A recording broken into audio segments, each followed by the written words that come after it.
Friday, May 24th, the year 2013, and good morning and welcome to another edition of the program Talking Audit, a 1-hour radio interactive program sponsored by the General Auditing Commission in collaboration with Radio Monrovia 92.1. Talking Audit seeks to bridge the information gap between the public and the Commission. In today's edition of Talking Audit, we have as our guest Attorney Samuel Basato of the Legal Affairs Section of the General Auditing Commission. He will brief us on developments unfolding in the GAC with emphasis on this department. At halfway mark of the show this morning, we'll be showcasing the simple English version from the previous edition of Talking Audit with the Attorney at Law. Stay tuned and be a part of this interesting educative program that seeks to educate and inform the public of happenings unfolding within the GAC. Our focus here today will be on the legal section with emphasis on the Financial Autonomy Bill of the Commission. Before we commence the discussion this morning, let me abreast you with a few announcements from the Department of Communication. And to our many listeners and to the public, if you have any tip-ups for the Commission, you can call our whistleblower contact 077-7781-445, 077-7781-445. If you have any inquiry for the Commission, you can also call our hotline on 077-7781-512, 077-7781-512.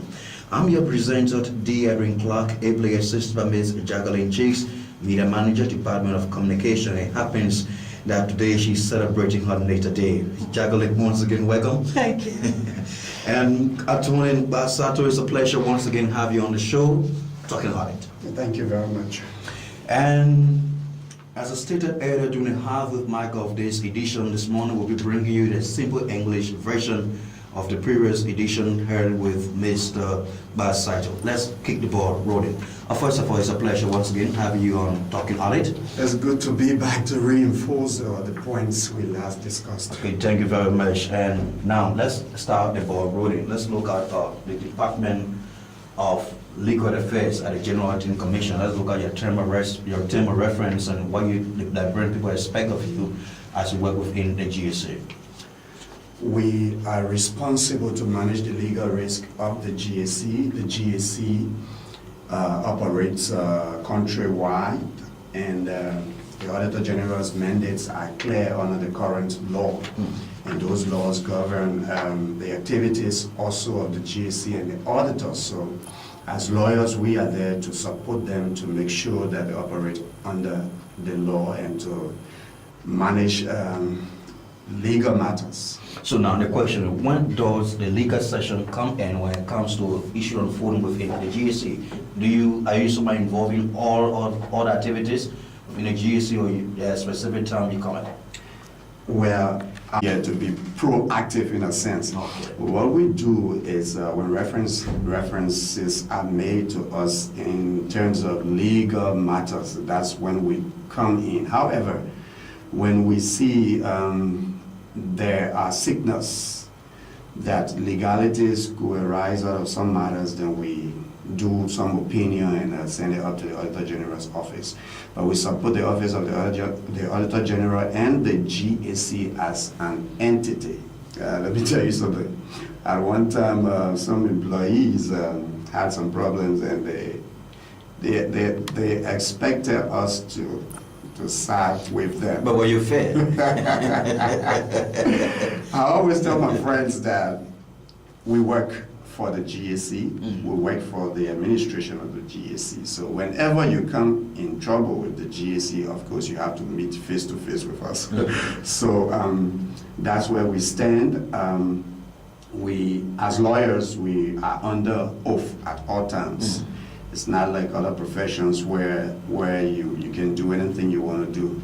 In fact, we are all members of the bar, the Liberia National Bar Association, so we live by ethics, and we took oath from the time we became lawyers, attorneys, that we will do certain things, and one of them is confidentiality.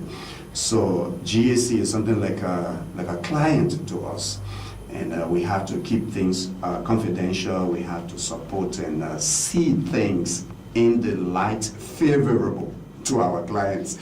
Like one of my professors always told us in law school, in fact, his name is Van Sherman, he said, always try as a lawyer to see things in the light favorable to your clients. I don't care how difficult things might be. Now, the perception arises. Yes, you work within the GSC, you serving as a legal man for the GSC. The perception is that what does a man expect from someone that's working within the GSC as legal counsel in terms of running a judgment and decision? Well, we do opinions on things that are brought to our attention. You advise appropriately. Yeah, we advise appropriately. But, mind you, we are not the Auditor General and we do not control the administration of the GSC. Yes. There's this perception that anything that the GSC does, is the legal department that is advising or so forth. So it is not the legal department that controls the GSC. The GSC is run by the Auditor General. So what do? As lawyers, we write opinions, we supported by law.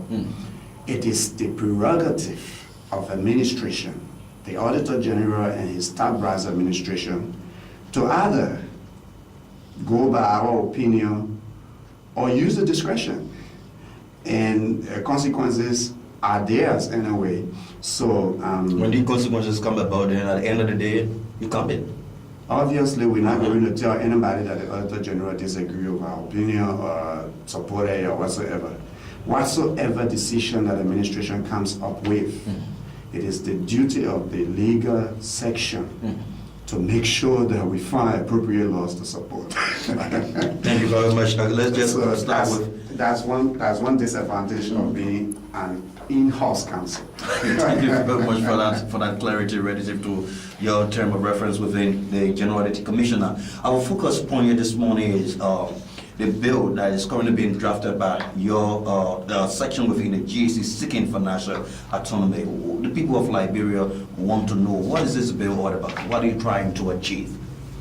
And it's good to re-emphasize this thing. Primary among all other things that we are seeking after in this new law that we're expecting to be passed anytime from now is the total independence of the GSC. Independence is not defined as otherwise. So as we speak now, the GSC is not independent? Totally. Okay. So we're not talking about cutting ourselves off completely from government or cutting ourselves off from the branches of government or so forth. In fact, there are responsibilities that we have to report to them. So we also are accountable to some other people, to the legislature, to some other bodies that, that we subscribe to. However, our operations, when it comes to finance, when it comes to administration, should be independent of the auditees. And come to think of it, the three branches of government are our auditees. The largest is the executive. So what the international requirement says is, because they know mainly the executive being so powerful and having so much influence, so they will say, well, your functions, your operations, financially and administratively should not be influenced by the executive. It does not exclude the other branches of government too.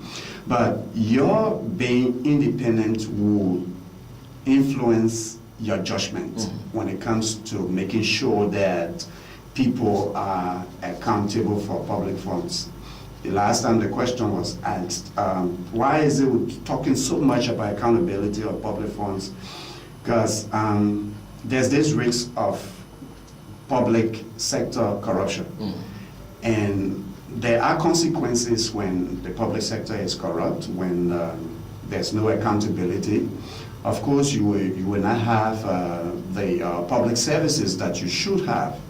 in terms of health, education, road, housing, and all these things. So the money that should be spent on these things by government as expected, if one person or a group of persons decide to divert from what is being set up by government to benefit the public, then it's a bad thing. So the GAC is there to work for the public.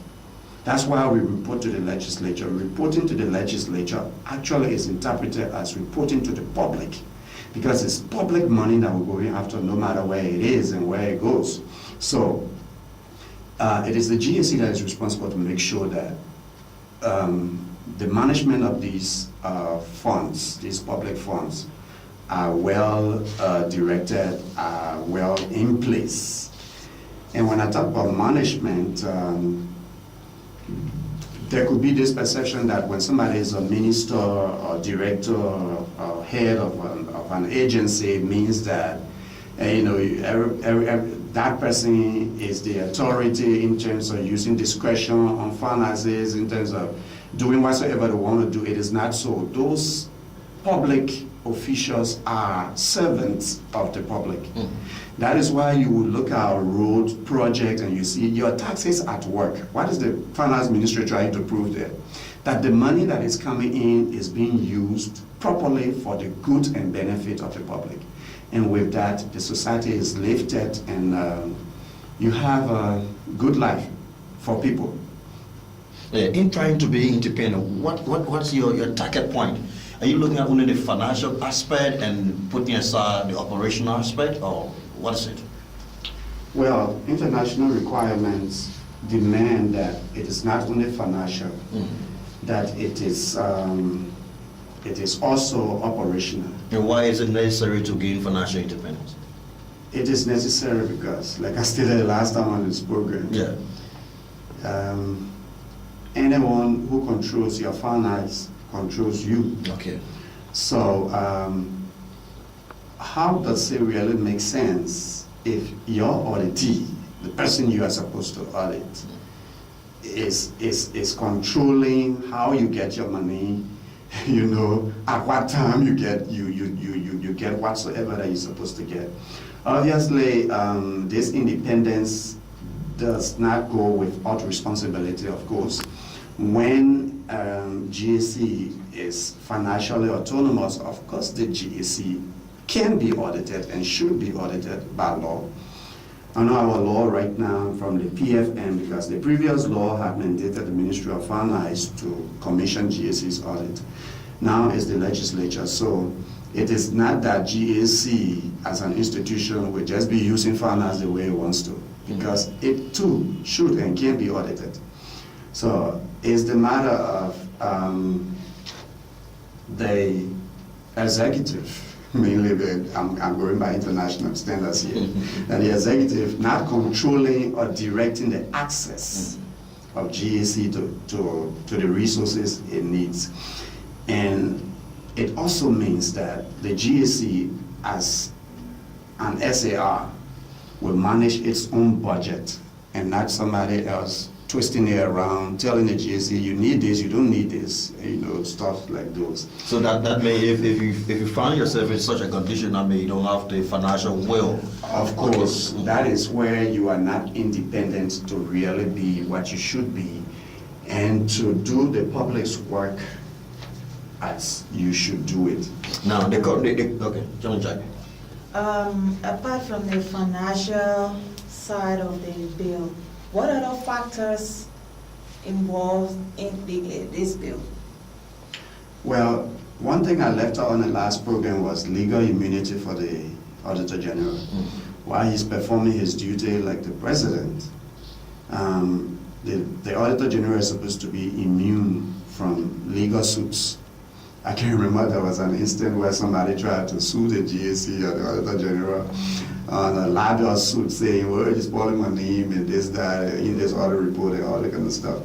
So while the Auditor General is in office, he's supposed to be immune from legal suits. And some other things like unrestricted access. And it is mentioned in the in the current law, but it's being reinforced in the new law that we're trying to put through. Another thing is that will be in this new law will be the freedom to decide the contents and timing of audits and to publish and disseminate them. It is not, how would that be? That is not in the current law.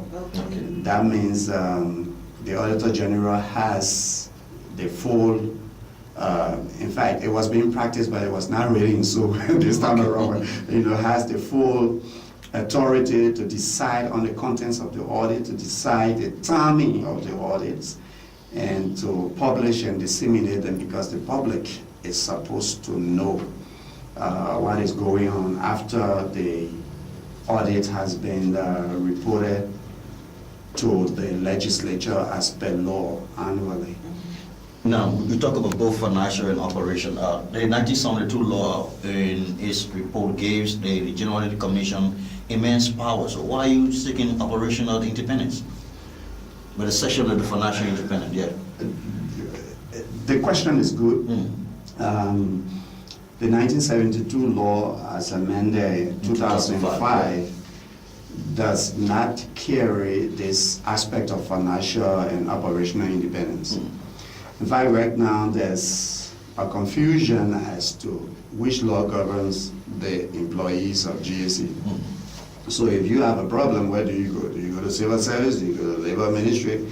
The labor law has a section that says that once your salary comes directly from national budget and allocated by finance ministry, so forth, you are not amendable to the labor law. Okay. So now, on the other hand, SARs are supposed to be divorced from civil service operations. So then where do we stand? So this law, this new law is going to clarify and to clearly state as to GSE's position and the position of the employees. Now, the status is you have explained all these issues now. What is the status of this law that have been drafted by you? It's good to inform the public again that we are currently moving on to draft 6. Okay. The expert working along with the legal department, in fact, his name is William Radburn, he's a Canadian. He's been doing this kind of job in some part of Africa and most part of the world. He's an expert and he's good at this. So from draft 1 all the way, we now push it on to draft 8. And What's the limit of the draft? We can't say now, but in our discussions yesterday, we were deliberating on some things concerning this new bill. In fact, I was anxious. I asked the same question to the expert, when are we going to end the draft? And he said, well, we're anticipating draft 8. Okay. However, if there are some pressing matters that we need to make some changes on, we might move to draft 9, but draft 8 is our target. So okay, come on. You stated the last time that the new bill is seeking the term of 9 years for the Auditor General. Yeah. I want to clearly understand why. The 1972 legislation, which is 41 years or give 15 years, and the Auditor General will not be eligible after serving for 15 years to be reappointed. The 2005 amendment gives 4 years, from 15 all the way to 4. In line with best practice, we're trying to find the middle line there. So we're now proposing 9 years. And if that comes true, that would be good for the Auditor General's security tenure. We call it security tenure. Important? It's important because the Auditor General is supposed to operate without fear, without intimidation, especially fear of being reappointed. Who doesn't want a job? So with that term, knowing that you have 9 years to serve, It means that you can do exactly what you're supposed to do in those 9 years. Okay. Yeah. So you talk about the power of the Auditor General. The current law, I believe, gives the Auditor General immense power. So what other power you think adding up to the work of the AG? It's not actually the immensity of the power, but the clarity of how you carry on this power, how you execute and exercise the power. And that's what the new law is trying to do, to make sure that things are clear, because where ambiguity exists, you can carry on the power any way you want to carry it, interpret it onto yourself. Right now, we're working on things that everybody will know. The Auditor General is supposed to do this, not supposed to do this. This is the extent, this is the limit, and so forth. Just for the summary point, because we have another version of your explanation in the first edition of this program in the simple English version, so just a summary point on relative to this bill.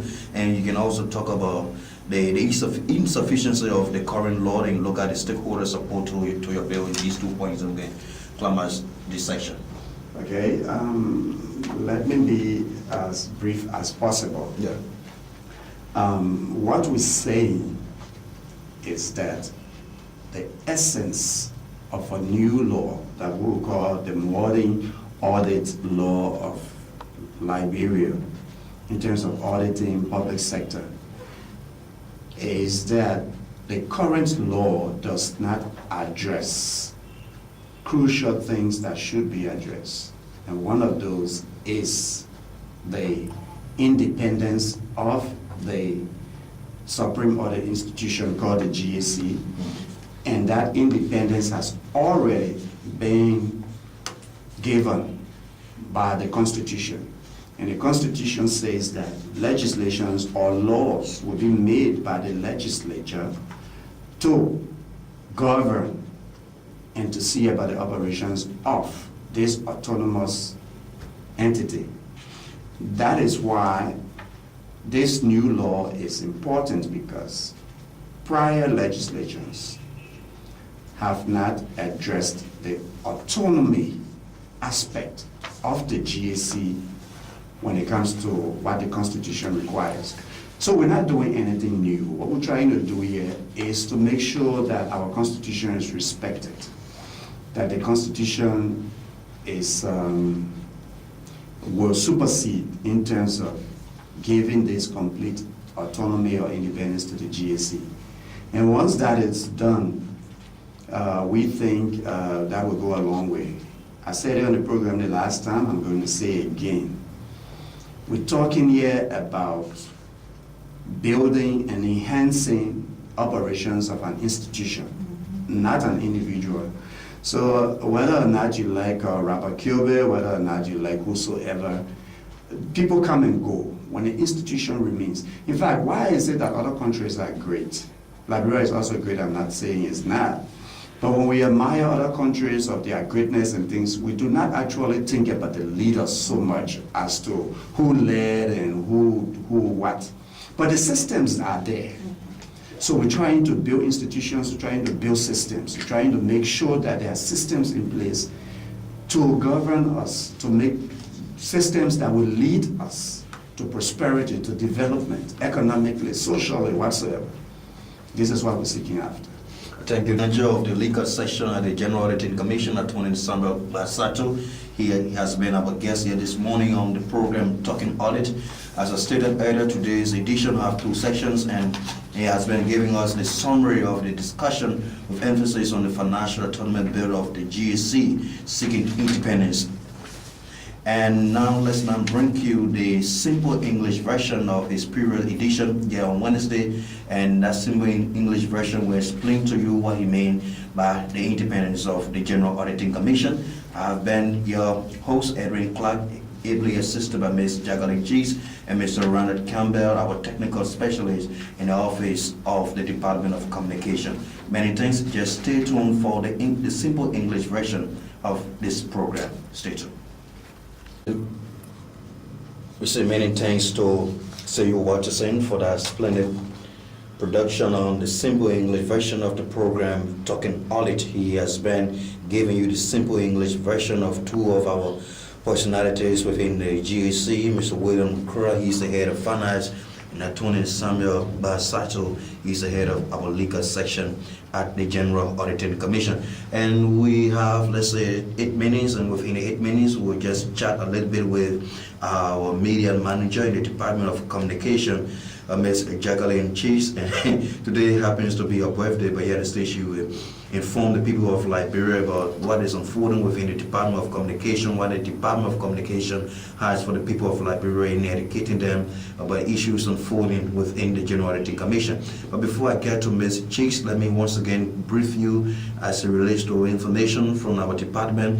If you want to call our department for inquiry information, you can call our hotline on 077-778-1512. Our whistleblower contact is 0777-81445, 0777-781-445. Just call in this number and we'll be in contact with you to inform you, and we'll be on the scene to investigate any happenings you feel that the GAC ought to be there. Thank you very much. Ms. Jacqueline Chicks, that will just conclude our remaining time here on the program Talking Audit. Now, this time we're going within your Department of Communication. The GAC will do all it can in carrying out its mandate, but yet and stay its dissemination aspect related with the Department of Communication. So what do we expect from the Department of Communication in disseminating the programs of the General Auditing Commission? What are some of the programs do you have currently on your book that you expect to carry to the people of Liberia? Thank you, Edwin. Before I go to that, I would just like to say to our public that it is important for all of us to support this new bill that is being submitted by the GAC. A few years back, we had little or no idea about what the GAC was or what it's about. And today, because of the desire of our president to fight corruption, we now hear from the GAC, we see audit all around here. And in order for the GAC to adequately do this job, to ensure accountability for our public resources, it is important that we support this bill to see every aspect of our resources being accounted for. Please support this bill so that you can know exactly what your country is getting, what is losing, and that you will adequately be informed. Thank you. The Department of Communication is doing a lot. We're coming up with a lot of outreach program. We want to go to universities and other campuses to discuss various activities of the GAC. We've come up with this radio show so that... This is a voice production? Yeah. Okay. We've come up with this radio show so that we can adequately inform a larger audience, because usually you go to do a workshop, you don't have a lot of people attending, and you can't go and put stickers all around. Some people really don't know how to read. So we've come up with this program to adequately inform our public as to what the GAC does and what we are supposed to be doing. So with the exception of this Talking Audit show on the radio and when you talk about outreach programs, or within the outreach programs, what are some of your key points that we expect for the next 2 or 3 months that the Department of Communication will jumpstart in educating the public about happenings within the GAC? Well, we already started with a lot of educational programs. We've been talking about the structure of the GAC. We've been talking about legal aspect as to where we stand now. We've been talking about the budget issue, which is very important because now the draft budget doesn't have any money in it for audit. We are going to be depending on the public, the donors to support audit, and since the GAC was established by our constitution, the government needs to support audit. Yeah, so we've been coming up with such information. We have the website, we have these shows posted there, we have different press releases and other things posted on the website. You can go and listen to our shows, you can go and read whatever information you have, and sooner or later we'll be coming to you, EABC. Just watch out, we have a lot of information for you, and we're coming. Thank you very much. She's Jacqueline Cheeks. She's the media manager in the Department of Communication at the General Auditing Commission. She has been concluding this segment of the program, Talking Audit. Earlier on the show, and was the head of the legal department, the GAC attorney Samuel Basato. Excuse me, Basato. It's a very difficult name to call. Basato, he was here live in studio, giving a summary of his activities with emphasis on the financial autonomy bill currently at the GAC being drafted. And in the second section of this program, we have the simple English version of the show, highlighting the earlier discussion made by Mr. Basato relative to this bill currently at the GAC, and that was done by our own simple English man, Seyu Watasin, and we say many thanks to him for that, and to our many Liberians. You can be a part of the activities of the GAC. If you want to be informed, just visit our website, liberiagac.com, and you'll be informed about happenings unfolding at the General Auditing Commission. Once again, we say thank you for listening to this edition. I've been Edwin Clark, your host. Join us on next Wednesday for another edition of the program Talking Audit. But you understand, join us this evening at 8 p.m. for a repeat of this edition. Bye from the nation's capital, Monrovia.